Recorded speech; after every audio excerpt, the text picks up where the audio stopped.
years we just bid on? If you can ask me. 23 through 26. 22 to 26. 22 to 26. 22 to 26, okay. Because I knew one of you guys would ask me that. Yes. Mayor, what have you seen about maybe some of the other cities that would be our biggest competition for some of these things? Well, I don't know who's put in specifically for the NCAA tournament, but it's usually the same people, anybody that has a major arena that they can play the games in.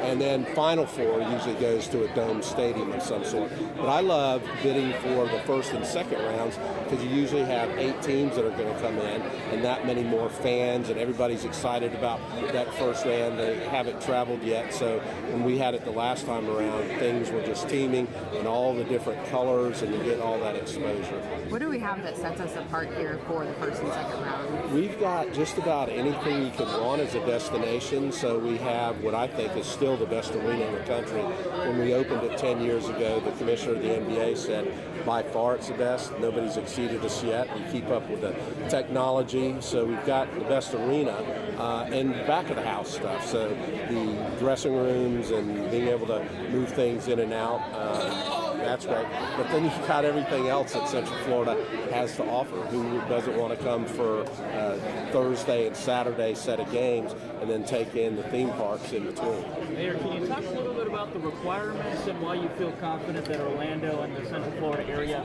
will actually be able to land this? You want me to just talk about the basketball part of it or the other 58? So you know, we're touching the bases on everything, and I think what you saw today was another example of the great collaboration and cooperation we have on a regional basis to be able to put bids in for Osceola, Lake, Orange, Seminole, and the city of Orlando. Shows the breadth that we have. And then we have so many great venues. We're here in the Amway Center, but you can just look that way and see the soccer stadium. You can see Camping World Stadium, Performing Arts Center. We have the USTA facility that's the best in the world in terms of tennis, Wide World of Sports, the Heritage Park down in Osceola, everything that Seminole and Lake have. So we have a lot of opportunity for different sports. And think about it, we're bidding on everything from beach volleyball to tennis to soccer to basketball.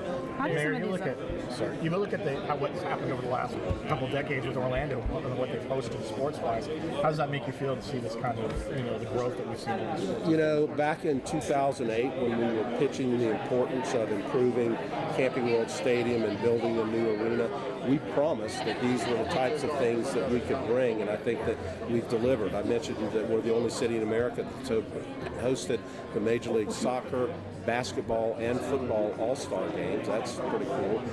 We're the only city in America that's had WrestleMania in the same stadium twice. That's pretty cool. And we can attract and host pretty much anything there is in the sports world. Mayor, what do you say to people who look at the funding going into this and say, maybe that money can be used for something else? The only money that ever goes into it as incentives is money that's generally tourist development tax that has a specific purpose. So it's not like we're taking police or fire or anything like that. And then the returns are hundreds of folds more than anything we ever put in. And this is a big part of our tourism industry now, is a sports entertainment part. Mayor, talk about the importance of bringing a lot of college sports and all these to Orlando, such a Florida area. Well, part of what it brings is the exposure to Central Florida. So we have, in large part, a tourism economy, but bringing these types of events to Orlando is important. You remember during the downturn, the one type of tourism that didn't turn down at all was anything related to sports. Because if you have a child that is doing soccer or cheerleading and you're coming to Disney for that event, you're not going to skip that time to come to Orlando. So it's almost recession-proof when you go after these types of events. Mayor, when you're trying to get major events like the World Cup, for example, do some of these other smaller things even help strengthen your bid I for think that? it does strengthen the brand that we can host just about anything that you can think of. And again, the more people you bring to experience the venues and different types of venues that we have, the more exposure they're going to go home and talk about it. So, for instance, hosting these friendlies in either the soccer stadium or Camping World Stadium is important to expose the soccer world to what we can do in terms of being a World Cup host. Mayor, would you say Orlando and Central Florida in general, sports is part of its identity now?